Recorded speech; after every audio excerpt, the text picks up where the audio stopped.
Nationalist foreign policy, और मैं अगर ये कहूँ हिंदू नेशनलिस्ट फॉरेन पॉलिसी। मिले तो हमें इंकी पिंकी पाँव की हमारे चाइना वाले ही भाई मिले हमें, और हमें मिला कोई नहीं। हमारा तो उनके साथ कंपैरिजन ही नहीं है। इंडिया हमसे डरता है, इंडिया हमसे डरता है। और ये जो इंडिया जिसे वो कहते हैं ना, कई लोग कह रहे हैं कि the India is going to be a Hindu super power. के साउथ एशिया को इंडिया ने बचा लिया है।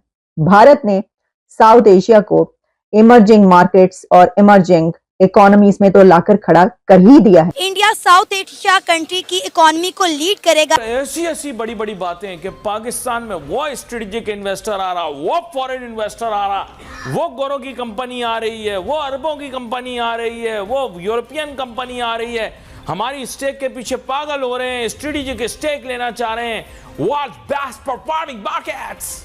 लेकिन फिर मैं हैरान रह गया, मैंने कहा यार ये इसमें से कुछ भी नहीं हुआ। पाकिस्तान एक एक्सट्रीमिस्ट है, पाकिस्तान के अंदर सारे जहादी लोग रहते हैं, पाकिस्तानी लोगों को ये शऊर ही नहीं है। ये जो झूठी हमने बनाई हुई है ना दुश्मनियाँ, और ये सारी ख़त्म करनी पड़ेंगी। ईरान से हमारा कोई ताल्लुक नहीं है लड़ाई वाला, इंडिया से कोई ताल्लुक नहीं है भाई, दुनिया आगे जा रही है। किसी एक कंट्री में ऐसी डेवलपमेंट्स हो रही हैं कि जिससे ये पूरा रीजन आगे बढ़ रहा है, तो वो इंडिया है। देखिए, नरेंद्र मोदी वो वजीर आजम है जिसका फॉरेन पॉलिसी का जीरो एक्सपीरियंस, लेकिन वो जज कर गया था कि मेरा मुल्क कहाँ खड़ा हुआ, और उसने वहां से फिर शॉट मारे। ख्याल है कि वाघा का रास्ता भी खोलें, ट्रेड करें, उनको भी पैसे हैं, हमें भी पैसे हैं। अगर वाघा खुलता है तो सारी चीजें जो है यहाँ से आगे जाएंगी। IMF का प्लान देने का मतलब ये थोड़ी है कि आप मुश्किलात से निकल जाएंगे, आप तो मजीद मुश्किलात में क्यों। मईशत का हाल बहुत बुरा है, लेकिन मुल्क बड़ी इंटेलेक्चुअल करप्शन का शिकार है। जय हिंद दोस्तों, वर्ल्ड बैंक की रिपोर्ट आ चुकी है साउथ एशिया के लिए, और साउथ एशिया में भारत को इस क्षेत्र का टाइगर कहा जा रहा है, इमर्जिंग इकोनॉमी कहा जा रहा है, और जो भारत से रिश्ते बनाकर रखेगा, भारत के साथ व्यापार करेगा, वो देश तरक्की कर जाएगा। जहां पर भारत की इकोनॉमी 7.5% की रेट से ग्रो करेगी, और वहीं पाकिस्तान की जीडीपी 1.8% से ग्रो करेगी। तो यहाँ पे पाकिस्तानी रिएक्शन क्या कहते हैं, इस वीडियो में आप जरूर देखिएगा। पाकिस्तानी रिएक्शन का ये पूरा वीडियो है। अगर आप चैनल पर नए हैं, चैनल को सब्सक्राइब करना मत भूलिएगा। वर्ल्ड बैंक की साउथ एशिया रिपोर्ट आ गई है, जिससे ये पता चलता है कि साउथ एशिया को इंडिया ने बचा लिया है। भारत ने साउथ एशिया को इमर्जिंग मार्केट्स और इमर्जिंग इकोनॉमीज में तो लाकर खड़ा कर ही दिया है। लेकिन इसी के साथ वर्ल्ड बैंक की रिपोर्ट ये कह रही है कि region will be fastest growing in 2024। तो ये जो रीजन फास्टेस्ट ग्रोइंग इन 2024 है, ये सिर्फ इंडिया की वजह से है। इसकी वजह यह है कि इसमें जो डिटेल्स मौजूद हैं वो ये बताती हैं कि पूरे रीजन में अगर कोई कंट्री इस वक्त तरक्की कर रहा है, अगर किसी की जीडीपी तेजी से आगे भाग रही है, और अगर किसी एक कंट्री में ऐसी डेवलपमेंट्स हो रही हैं कि जिससे ये पूरा रीजन आगे बढ़ रहा है, तो वो इंडिया है। मैं ये इसलिए कह रही हूं कि मैं आपको ये बताती हूं कि उन्होंने जो जायजा पेश किया है उससे हमें क्या पता चलता है। पहली बात तो ये कि पाकिस्तान के हवाले से पाकिस्तान के लिए उन्होंने एक वार्निंग भी जारी की है। पाकिस्तान के लिए जो पाकिस्तान की पिक्चर है, एक स्टार्क पिक्चर, एक बहुत डार्क पिक्चर पाकिस्तान की इस वर्ल्ड रिपोर्ट में सामने आई है, जिससे पता ये चलता है कि 1 करोड़ और लोग, 1 करोड़ मजीद पाकिस्तानी पॉवर्टी लेवल से नीचे जाने वाले हैं, और 10 मिलियन पीपल जो कि ऑलरेडी इतनी अच्छी सिचुएशन में नहीं है, लेकिन अब वो गुर्बत की लकीर से भी नीचे चले जाएंगे। और सिर्फ यही नहीं, बल्कि इंडिया, भूटान, बांग्लादेश, श्रीलंका, इस रीजन के जितने कंट्रीज हैं साउथ एशिया में, उनमें पाकिस्तान सबसे बिलो रेट पर जा रहा है। 1.8% जीडीपी ग्रोथ। मुझे ये बताइए कि 1.8% पर कौन सा कंट्री जो है वो आगे चल सकता है। और इसके अलावा अपना जो है, ये जो झूठी हमने बनाई हुई है ना दुश्मनियाँ, और ये सारी ख़त्म करनी पड़ेंगी। ईरान से हमारा कोई ताल्लुक नहीं है लड़ाई वाला, इंडिया से कोई ताल्लुक नहीं है भाई, दुनिया आगे जा रही है।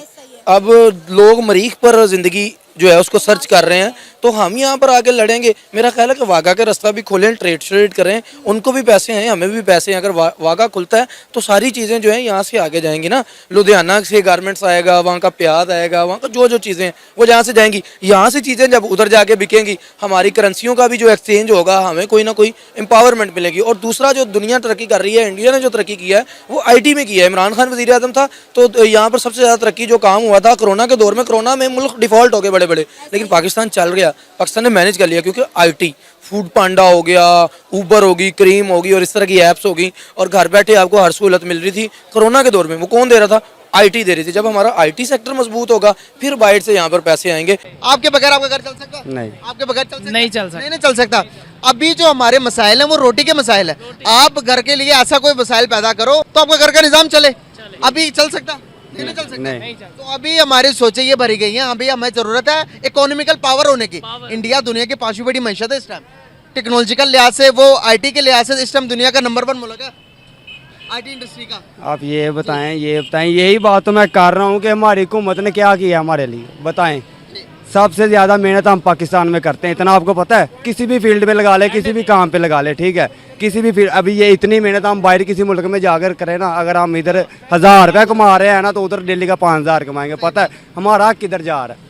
बताए ना किधर जा रहा है? बिल्कुल सही कह रहे हैं। कौन लेके जा रहा है? हर चीज गवर्नमेंट भी नहीं करेगी, कुछ चीजें नहीं। 1000 रुपये दिहाड़ी है मेरी, 1000 रुपये दिहाड़ी है, 4-5 जने खाने वाले, कैसे पूरा करेंगे हम? 2 बंदे लाहौर में खाना। अभी आप कह रहे थे कि मैं जंग करने जा रहा हूँ। ओ यार, ये किसका कसूर है इसमें? मसला तो यही है ना भाई, पहले घर की रोटी, पहले घर के अफराद को पूरा करना। एक मिनट, एक घर की रोटी नहीं, कसूर हमारा ही है ना। हमारा कसूर, हमारे दिमाग के अंदर सिर्फ नफरतें भरी गई हैं। किसके लिए? नॉन मुस्लिम्स के लिए। ये वीडियो अगर नॉन मुस्लिम कोई देखता है तो हमारे लिए क्या बनेगा? पाकिस्तान एक एक्सट्रीमिस्ट है, पाकिस्तान के अंदर सारे जहादी लोग रहते हैं, पाकिस्तानी लोगों को ये शऊर ही नहीं है कि इंसानियत के साथ सारे मसाइल, बात करने का लहजा अच्छा नहीं है, उन्हें तालीम नहीं है।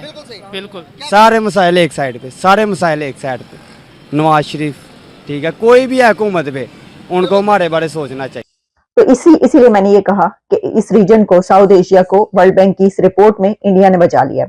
तो जनाब, उनका ये कहना है कि जो इस वक्त इंडिया है वो एक इमर्जिंग मार्केट के तौर पर और एक ऐसी जगह पर नजर आ रहा है कि वो साउथ एशिया को लीड कर रहा है, और यही कंट्री लीड करके आगे चलेगा, और region will be fastest growing in 2024 only due to India. क्योंकि बाकी मैंने बांग्लादेश, अच्छा बांग्लादेश इसके अंदर अच्छी, उसकी कारकर्दगी परफॉर्मेंस बहुत अच्छी है, 5.6% पे है बांग्लादेश, और जाहिर है कि बांग्लादेश में भी इसका अपना हिस्सा है।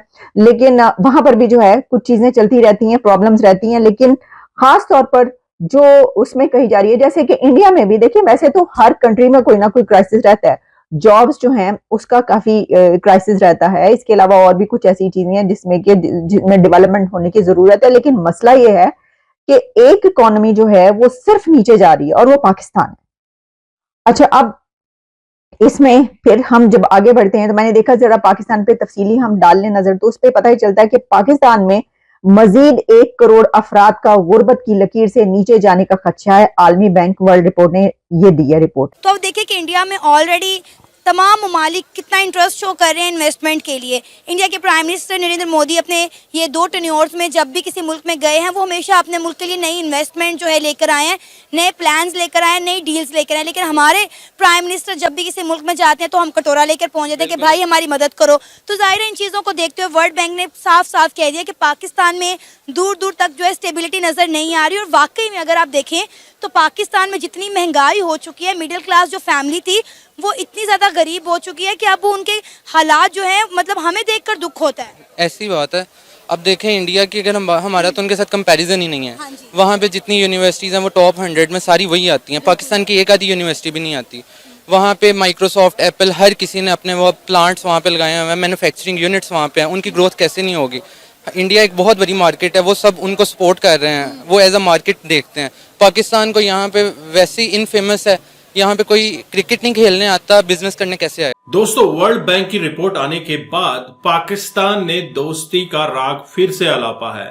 पाकिस्तान चाहता है कि जो उसकी जीडीपी ग्रोथ 1.8% वर्ल्ड बैंक ने जाहिर की है, इसके बाद तो पाकिस्तान के लोगों में ऐसा हो गया कि जल्द से जल्द बाघा बॉर्डर खोलो या करगिल बॉर्डर खोलो, हमें भारत से ट्रेड करना है, भारत से दोस्ती करनी है। यहाँ का सामान हमें वहां भेजना है, बोले तो पाकिस्तान की गंदगी हमें भारत भेजनी है और भारत से हमें अच्छा माल लेके आना है ताकि हम अपनी करेंसी की ट्रेड कर सके वगैरह वगैरह। आज पाकिस्तान में एक से एक इकोनॉमिस्ट आपको दिख रहे हैं।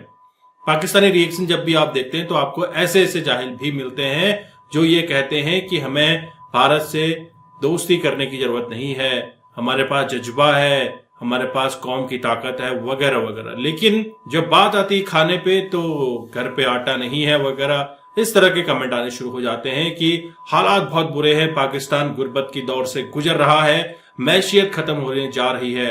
और वर्ल्ड बैंक ने यह भी कहा है कि भैया अगर तुम संभले नहीं तो आने वाले 1 साल के अंदर लगभग 1 करोड़ लोग पॉवर्टी लाइन से भी नीचे चले जाएंगे।